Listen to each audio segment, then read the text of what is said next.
forgot the dang music bed. It's Peaches here hosting Traffic School, powered by the Advocates. Lieutenant Crane is here. It's Friday, and it's snowing outside. Yeah, hope you guys enjoyed summer. Welcome to winter. You've been here your entire life, haven't you? I have been. And so you've seen all the ridiculous weather. Has there ever been a 4th of July where it snowed? I was camping one year up in the mountains, and it snowed enough that I was a young man. My dad got up and said, "Get in the pickup, we're leaving." And we left the camper and we come to town. Because I've always wanted, because I've never, until about 5 years ago when I moved out here, I've never dealt with snow. Like, it was a spectacular thing to go to Big Bear Lake during the winter, but of course I don't ski. My family doesn't ski or snowboard, so we only really went to Big Bear during the summer. The one time we went there in the winter, we just had snowball fights, and we intertubed. I was a big fat kid, of course, and we did yeah. Are you kidding me? Yeah. So I was on the inner tube, and I was like 7 or 8, and we're going down that little ramp that you go down, and I bump into somebody else on the inner tube there, and I get a bloody nose, and I think I just broke it. Like, I'm just some kid freaking out, some giant kid crying. I want my mom. Yeah, my mom's like, "You're gonna be a fine. It's just a nosebleed. It's a inflatable inner tube that you bumped into. You're fine." I can't do it anymore. I hate this. Well, anyway, it's Traffic School, powered by the Advocates. Give us a call with your law-related question, any question, 208-535-1015. Luckily, last night I did post, hey, you got any questions? So we have a few there, but Victor, he even slacks off the job.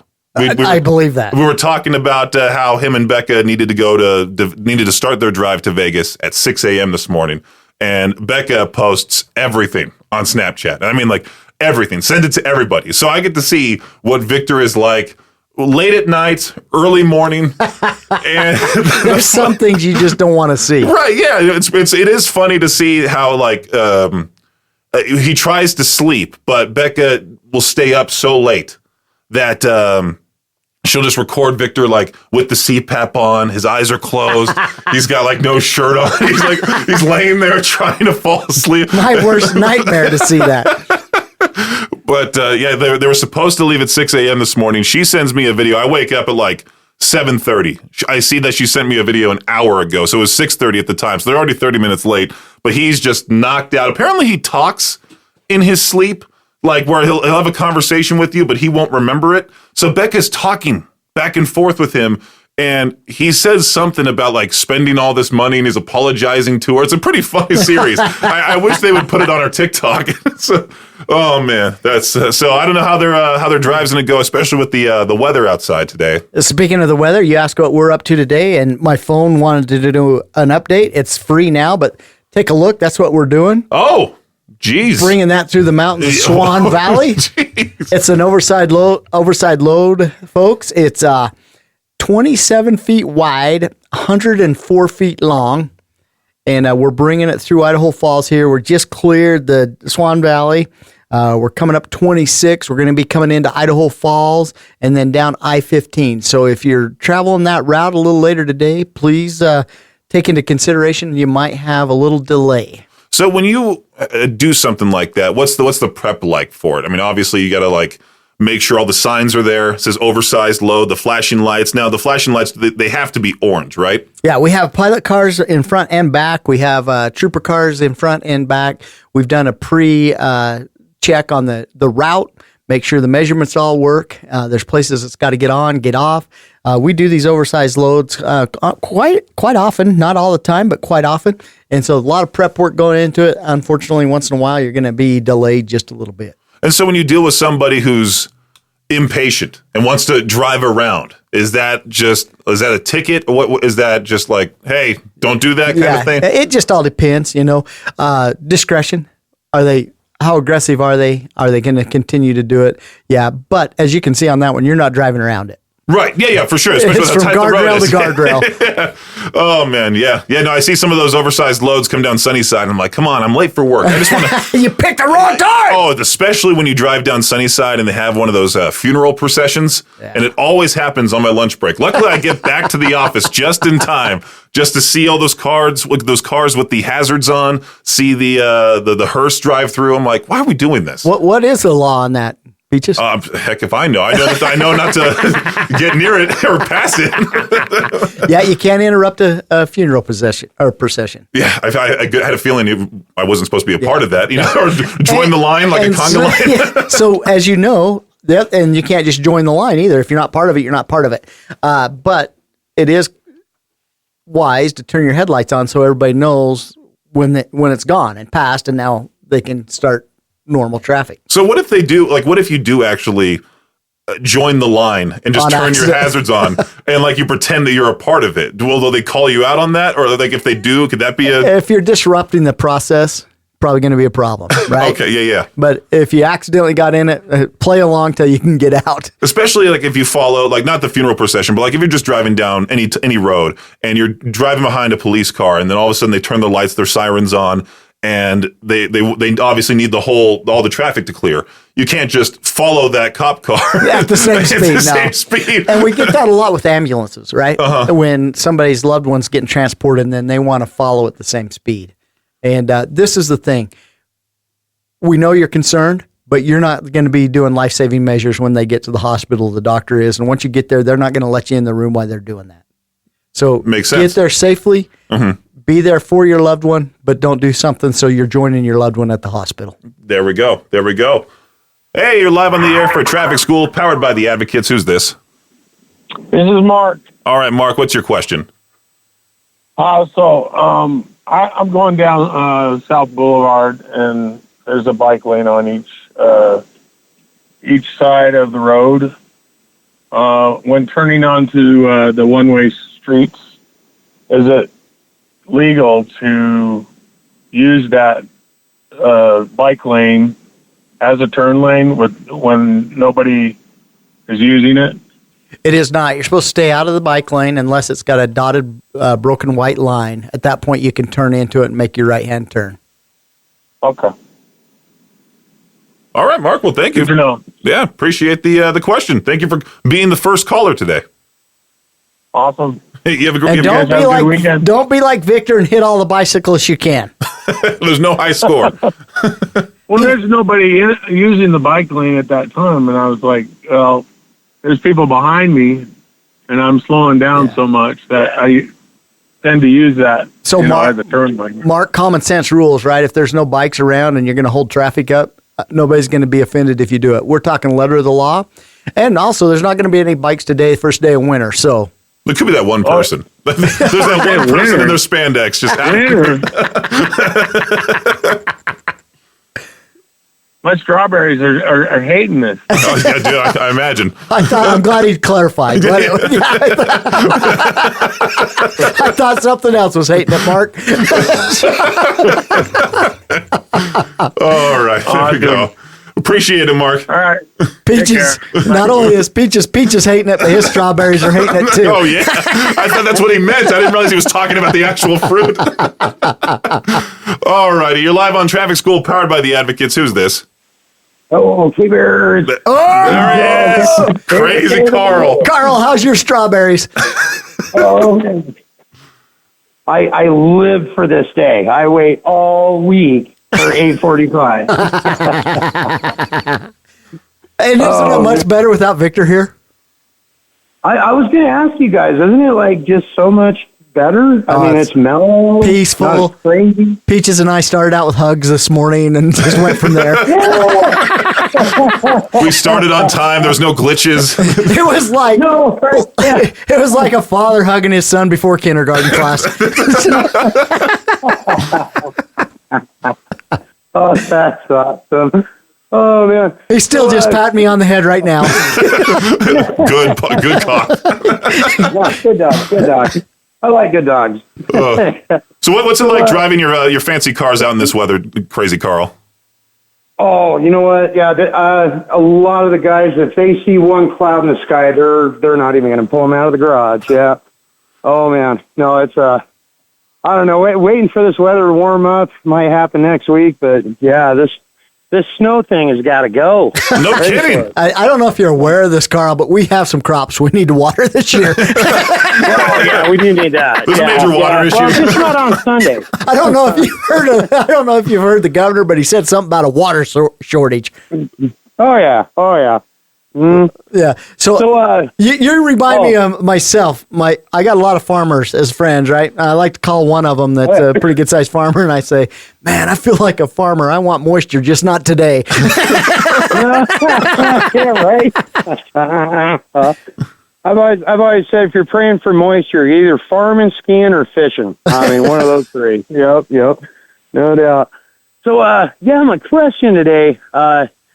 So with blowers, superchargers sticking up 2 feet out of the hood, is that a visual impairment? Because I see people hanging stuff off their rearview mirror. I mean, they got teddy bears, they got their class little thing. I mean, there's like handkerchiefs. But is a blower, could you get a ticket for that if it's sticking 3 feet out of the hood? I got to be honest with you, Carl. I've patrolled many years, and out of all those years, I've only seen these blowers at drag races. No, right, yeah. I don't know if your Pinto's going to be. No, right. But you bring up a good point. If it's blocking your visual up front to the point it's a hazard, it becomes an issue. Right. But doesn't 3 left turns make a right, though? Everything's right until you get caught. No, right. Exactly. No, I was just curious. I mean, there's a couple cars in the group that, I mean, it's just a monster engine sticking out of there. I'm like, dude, you're taking left-hand turns all day. You can't see on the right-hand side. Got to be cautious on that. Now, with that being said, when you talk about vision obstructions, a lot of it has the terminology about the windshield, right? So, boy, it would be hard to move past that and cite somebody for a vision obstruction through the hood, but it can happen. Right. Okay. I'll let the guys know. Appreciate it, Crazy Carl. If they're just going to the car show to give you a hard time, I'm sure they're going to be just fine. When it becomes an issue is if they were ever involved in a traffic crash, and then it's going to be culpability on their part. Right. They would be liable for, Well, it's going to be mentioned, right? The vision obstruction. Yeah. And they ran over a mother pushing a baby carriage. Just don't go blowing by the daycare doing Mach 80. And guess what? That young child just got his college paid for. Oh yeah, definitely. Coming out of the slums, baby. So, second question, what do you think the chances of Victor getting a ticket or coming back with a hangover is? Oh, I can guarantee you there's going to be the 3 main things. He's going to say he's tired, his stomach hurts him, and that he also caught a bug of some sort. That's the 3 main ingredients for the Victor Wilt Show. Hopefully it's just a bug. There's other things you can catch while you're in Vegas. Yeah. And it's not going to stay in Vegas either. If he comes back from Vegas with just that, he's doing pretty good. Something tells me that he's going to fall out of another hot tub or something like that out there. Right. Oh, man. And he's going to need more coffee. Yes. Oh, yeah, of course. Can't have enough of that Winco coffee. He had left his mug right here on the counter with all the cats on it. It's a manly mug. Oh, for sure. Yeah. Oh, that's great. Right on. Well, hey, man, I better get back to work before the boss sees me on camera. So, Thank you, Crazy Carl. We appreciate it. All right. You guys have a good one, man. We'll see you. You too. Bye. All right, let's do the legal ID thing real fast. All righty, it's Traffic School powered by the Advocates. You're live on the air. Who's this? This is Steve-O. Steve-O, what's happening? What's your question? My question is, like, if you're in, like, the ISU campus area and you get, like, lit up by public safety, do you legally have to stop for public safety? And then what kind of authority do they have? That's a great question. Are they running blue lights? No, it's just hypothetical. Oh. Like, it hasn't happened. Yeah, no, if they're not running blue lights, you don't have to stop for them. Law enforcement only. And they are going to have more authority on parking violations, parking locations. Okay, so they can't pull you over for, like, speeding or anything like that? I don't really, that's not a great question for me. I don't, do they run patrol cars with blue lights? I wouldn't know that. I'm not sure. Yeah, I don't think they do. I live down there. I went to school down there. I lived down there for a year, and I've never seen them in marked units, so that would be a no, as far as I know. All right, I was just curious as to what kind of authority they had on that and stuff. So I appreciate your time. Thank you. You bet.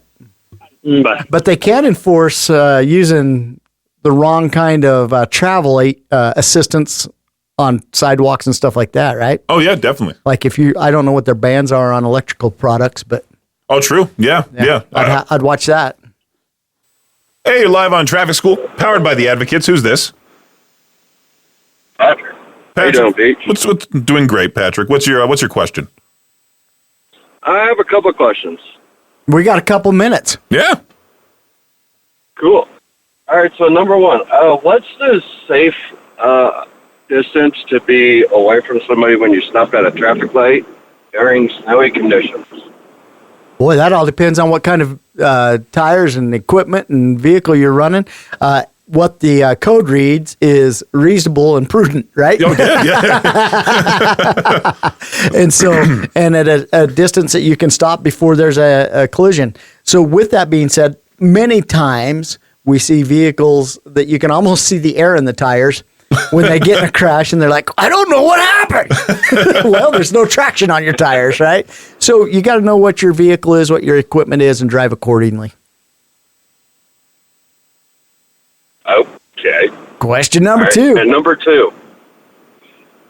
So I saw a video, and I'm kind of curious if this is actually legal or not. So is there a restriction on headlights? Can you use tap light, like LED tap lights, as headlights? What's a tap light? Tap light, you tap it to turn it on. Oh, so as long as there's not other vehicles coming towards you, you have to have it so their vision is not obstructed at 600 feet as they approach you. And the other law on that is you can't have any more than 5 white lights facing to the front. All right. Any other questions, Patrick? All right, cool. No? Yeah, how's your day going, guys? Oh, it's going great. It's only 9 a.m., so it could get worse from here. But We're celebrating Victor's not here. He hasn't left Idaho Falls yet, but at least he's not here. That also reminds me of what Crazy Carl said. Something I feel like Victor's going to come back and be like, I missed my favorite band. I just slept in all day. I was thinking you're going to say he's going to stop by and tell Carl, hey, can you buy me breakfast? I'm hungry. That'd be great to peach their own question. What do you think Victor's going to say when he gets back from Vegas later on this afternoon? Oh, man, that's funny. Well, thank you, Patrick. Appreciate you calling in. All right, you're welcome. Take care, guys. You as well. All right, we got a few questions on the K-Barrel 101 Idaho Rock and Metal Facebook group. Shane had a very popular one. Do all loads, including those hauling rock in a dump truck, have to be covered on the interstate? They don't necessarily have to be covered. They have to be secured, right? So this is a great question because we get it a lot. If the load is unsecure and the rock bounces out of the bed and down onto the road and then hits the vehicle, now we got an issue.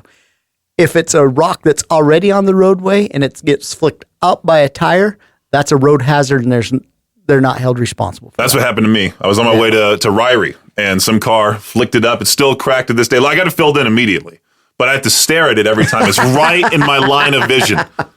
And it's so funny. Patrick reminded me when he was talking about the what's the safe distance behind a vehicle? Coming up to a stop sign. Yeah, the stop sign. Yeah, there was when I was getting tested for my license.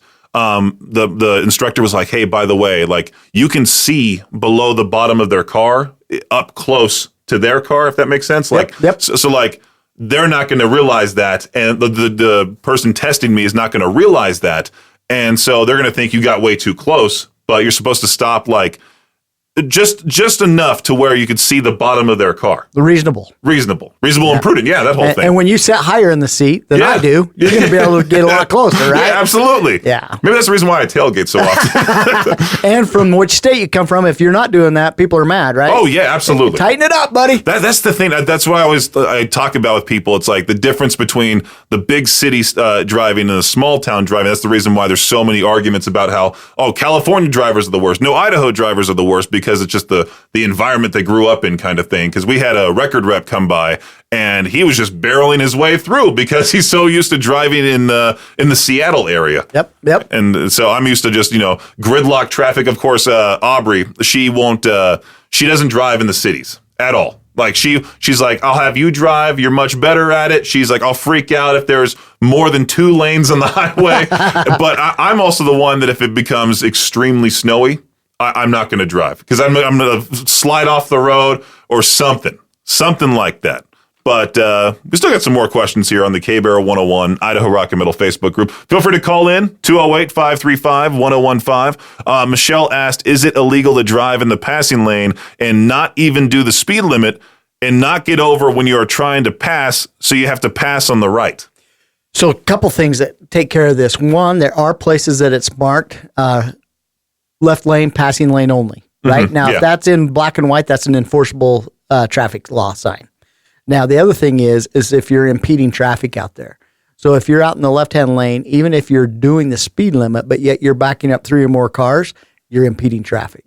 So please move over to the right. And that's when you talk about multiple lanes and people come from other states with multiple lanes. A lot of times what you do is just pick a lane and stay in it. Right? That's what I did when I first moved out here. I got so many glares because of that. I like this left lane. Yeah, it's nice and clear. I'm getting passed by these guys in these lifted trucks, giving me some signal. I'm like, why are they so mad? I'm number 1 with you. Thank you. So a couple of laws in Idaho, especially on our 4 lanes that are split by a raised or depressed divider. Move to the right-hand lane, less passing. There we go. Let's see here. Where was it at? Oh, yeah. Louise said, someone told me that the Chubbuck exit, you can make a left turn if you are on the left lane with the red light on. Only left lane, not right lane. We're talking about the Diamond Exchange, I believe, there. Yes. Yeah, you provided a picture here. Yeah, and with that, if it's a red arrow bulb, you cannot, and I believe that is a red arrow bulb. Okay, there we go. Then we got someone calling in here. Hey, you're live on Traffic School, powered by the Advocates. Who's this? Hey, this is Albert. What's your question? So I actually have a few. Go for it. You guys want them all. We've got till noon, and then we got to shut her down. Yeah. Gotcha. All right. So one of the questions we got is when cops are setting up their speed traps and all that, do they have to be visible? And speed traps. I love how a speed trap is if we have a marked unit on the roadway. Right? Mm-hmm. And so there's nothing in the law that says you have to be visible, but we're not trying to hide. What we're trying to do is change behavior and get traffic to slow down. And so there'll be times that you're thinking they're hiding, but I'll tell you, when you're sitting in a black car and the temperature's like 80, high 80s or low 90s, and I don't mean to complain because it's hotter other places, but you're sitting in that black car, it gets very warm. So there's times they'll find some shades under a overpass or something like that. But the bottom line is, no, they're not hiding. I can't imagine being Phoenix police during the summertime. So what's nice is they do have some vests that you can do air conditioning with. That good. Plugs into your car and it circulates. Oh, that'd be awesome. Vest. Yeah. Okay. That's fancy. Yeah. What's your next question? All right. Next question. Has to do with teenage drivers. So when, say you get a teenager, like you have a kid, teenager becomes licensed and all that, do you have to get them licensed with your vehicles if they're not driving your vehicles? Insured? Do I ask me the question again? You cut out and I'm not sure I heard it properly. So when you have when you have a teenager that just got licensed, if they're not going to normally drive your vehicles, do they have to be insured for your vehicles? If they're going to drive that vehicle, your vehicle insurance coverage has to insure other drivers. So there are some insurances out there that are primary for just the registered owner, and it depends on what you're paying for, or it says that anybody that drives your vehicle is covered. Now, the other thing that happens is if, like, my insurance covers me to drive anything, right? So as long as I have my primary coverage on my vehicles, but I go drive somebody else's car, they're going to cover me on that. So you really want to know what your policy is, because the last thing you want to do is send your child out there as a new driver. That's when most accidents are going to happen, is when you're young and inexperienced at driving. Have them get in a crash and then find out, we didn't have them properly insured. Gotcha. Okay, sweet. Yeah, I was very curious about that. I got one that's about to be. And so that's doing the all other that. thing too, is even as any individual, if you're going to drive somebody else's vehicle and you don't have coverage, it covers you through your own insurance. You want to make sure that the person you borrow the car from, their insurance covers you to drive it. Gotcha. All right, sweet. That's what happened to me when I was driving last winter. Some 16-year-old driving either his sister's or his mom's car. Or stolen. Or stole a car. Yeah, just rear-ended my car. Oh, man. That's funny. Did you have another question? I have one more for you. Go for it. So I've been seeing this stuff about drones patrolling, like, all the roads. Is that true? Like, even, like, mountain roads and all that stuff? No, what a great theory, though, because, boy, we sure get a lot more coverage. We are using drones, and what we use drones for is to take aerial photos and measurements of serious or fatal car crashes. And that's our program right now. The other times we use drones is if we have a critical incident going on that's high risk, we'll put a drone in the air to get some footage of what's going on there. Okay, yeah, that makes sense. I saw something the other day. It said over in like a stretch of like the highway Meridian, they're actually using drones that can like clock your vehicles. That's why I was curious. What other agencies are doing, I couldn't speak to, but the Idaho State Police, we do not have any enforcement drones at this time. I have seen signs traveling through other states where they say enforced by, and so. Wow. All right. Man. All right, man. Well, thank you. Yeah, thank you for asking those questions. We appreciate it. I know. Appreciate you guys. Thank you so much. Absolutely. Have a great weekend. That reminded me, I just watched this movie called Mercy with Chris Pratt. I think it came out this year or last year, but it was Chris Pratt plays a detective that created this AI judge court system. And the AI brought all the crime down, but it blames him for killing his wife. It's a whole great mystery movie, but I can only imagine AI being enforced in the future, kind of thing, like taking over the law enforcement magically. Oh man, I can only imagine how south that would go. But it seems like that's it for traffic school powered by the Advocates. So, yay! I guess. Yeah, I get it. Quit spending time with you. Thank you. That's right. Appreciate it, Lieutenant Crane. Anything else that we wanted to talk about before? Just that oversized load going to be coming through. It should be here in the next probably hour. If you see it, just turn and go another direction until we can get it through, and it'll be minor delays. And that reminds me too. There was luckily I wrote this down. There was a whole scam text alert that was popping up yesterday in a variety of local Facebook groups. It was being sent out from the quote unquote state of Idaho, and it says in the municipal court of St. Louis County. There you go. Yeah, because we have that one right here. Yeah, totally. And then it also says the court hearing location is in Clayton, Missouri. So, free trip. yeah. Just like Family Feud for you and your family. I wonder if we can zoom in on Victor and Becca's court hearing before they come home. I'm sure. Yeah, I'm Get sure. the link and we'll broadcast it live. We'll analyze it for next week's traffic school. I was just standing up for my woman. Oh, that's another good one. He's going to get kicked out of the festival or something. That's what I'm saying. Oh, totally. Yeah, they're going to be doing something. They're going to get kicked out. He's going to try to stop it from happening. I'm going to write all these down in this notepad here. Peaches and Lieutenant Crane's predictions for Victor's visit to Sick New World. That's right. Well, appreciate everyone who called in today, and thank you, Lieutenant Crane, for joining in. Have a great day. Traffic School is a production of Riverbend Media Group. To get more info on the show or to contact us, hit up our website, riverbendmediagroup.com.